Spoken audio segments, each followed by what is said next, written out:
Hi there. Today we're going to talk about some budget-friendly, well actually 6 budget-friendly things we can do as retired people, and I think they're fun. So I hope you will too. And I'm Iva with Living Good on Less. And I'm so glad you're here with me. And so we retire, and sometimes we have a lot to do at first, and then we kind of tend to get bored and we wonder what to do with our time. And so I've got some ideas for you, and let me know which ones you like best.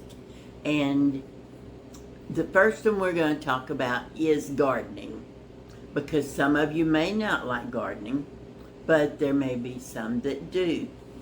Because even if you live in an apartment, you can, which I do, and I have a balcony here, and you can raise things on your balcony. I love to be able to go out there and pick my own bell peppers when I want to cook.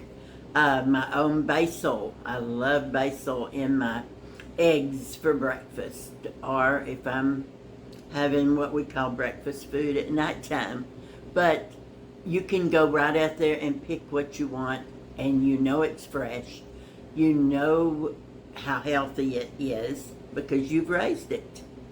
And if you have a little more land, property or something, you can plant anything you choose to that's growing season at that time for the greens or tomatoes, whatever you like to eat. Where I live, we have a community garden, and I work in it, and there's my birds singing, I'm sorry. And but we work it together, and we pick together, and we share what we get out of the garden. And so it builds relationships the way we do it, and it also helps us to be have more meals that are more nutritious and healthier by picking what we've grown ourselves. Let me know if you like gardening, and you may just like flowers, and working in the yard and in dirt. Some people don't like it at all, but it's very therapeutic and is good for your mind and relaxation, and you can enjoy it while it's growing. Enjoy watching it. And I know I love gardening. I've been gardening since I was in the I think about 6th grade with 4-H. And so it's something that's therapeutic. And if you like gardening, let me know in the comments what you like to plant, what your favorite vegetables to eat, or your favorite flowers that you like to grow. And then the next thing I wanted to talk about is, and some of you may not understand how much fun this is, but if you like the outdoors, bird watching. Because we can do that even in our yard. We can have bird feeders and a bird bath, and you can sit in your yard and count how many types of birds you have and at what time of year, and just to get out and relax and enjoy nature. I went not long ago to a place. I live in Southeast Texas, and I went with a friend to, it's down toward the beach from where we live, but there was a lot of woods, and there were people with these long telescopes and all kind of cameras and everything, and there were benches and walkways and just everything to enjoy out there, even if you were not bird watching. you could enjoy the nature and relaxation. You could go out there, read a book, but just sitting out in the nature and listening to the birds and enjoying one another and meeting new people. Almost everywhere there is some kind of bird watching parks or woods that you can connect with other people. And relationships are so important in anything we do. And that is a way that you can meet people outside of your home, and it's not invasive. You can relax and talk to people. You can have your own picnic out there while you're watching the birds and listening to them. But it's quite relaxing, and while you're out there, you're looking for all the nature plants that people have planted usually, or some of them are wild, that the birds can eat. And of course we can too if there's enough of them. But in this place that I went not long ago with a friend, they had huckleberry trees and blackberry bushes and all sorts of wild plants that have berries and different things on them that the birds could eat. And it was quite educational and enjoyable.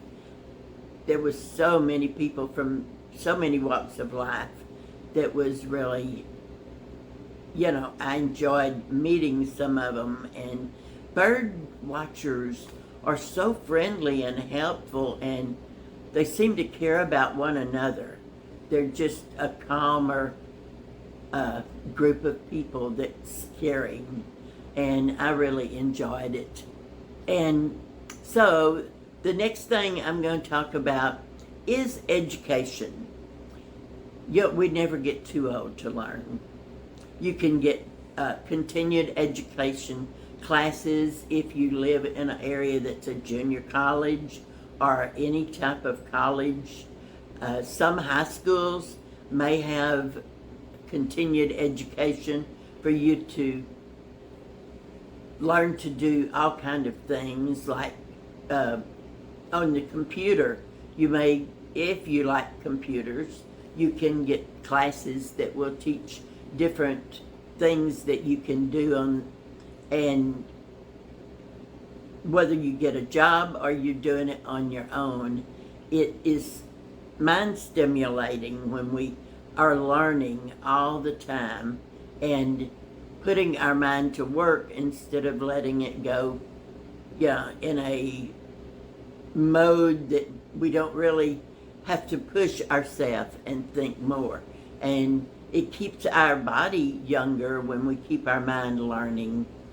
There's even craft classes and things like that we can do. And excuse me, with craft classes, that's another one of my points I was going to talk about. There's all kind of things that's in the craft topic area. You can learn how to decorate cakes.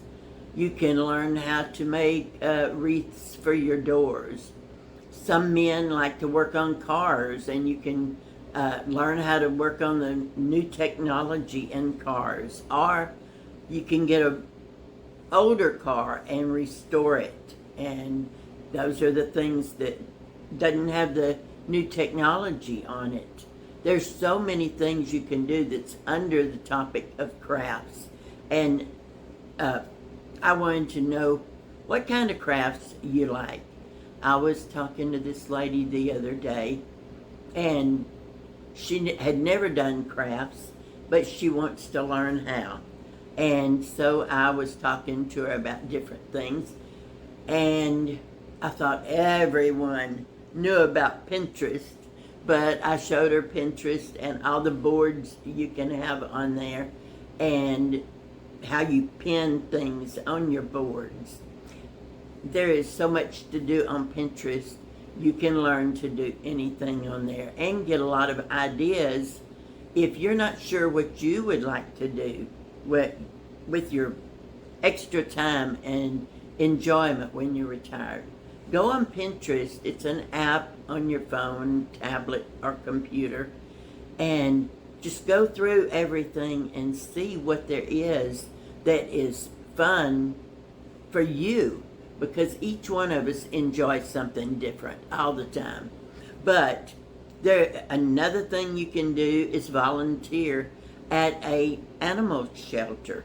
They always need people to help there.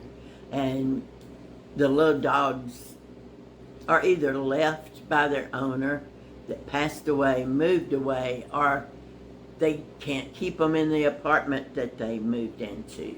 There's so many reasons that people can't keep their dogs anymore, and sad to say, some people don't want their dog anymore. They liked it when it was a little puppy, but it became a dog, an adult dog, and they need so much help at places like that. So if you love animals, you can do that. But it just is unending, all of the things that you can do with volunteer work.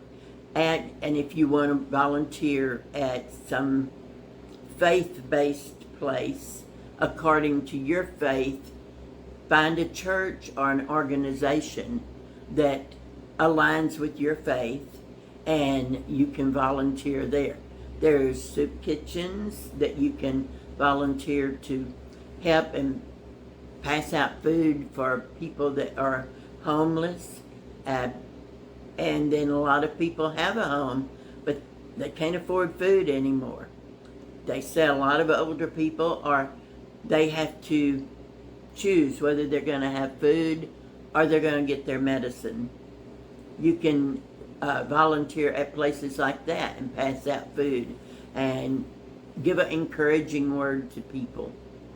But there's so many things that I could go over and talk about that we could do in our retirement years to help people, help the animals, or whatever we enjoy.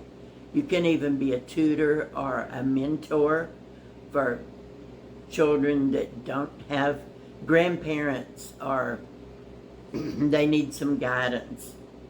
So that's my thought for today, and I hope you enjoyed what I had to say, and that you'll subscribe to our channel and let me know if there's anything that you'd like for me to talk about. And I will see you next time, and stay positive and be creative and be open to new ideas. And I'll see you next week. Thank you so much for being here.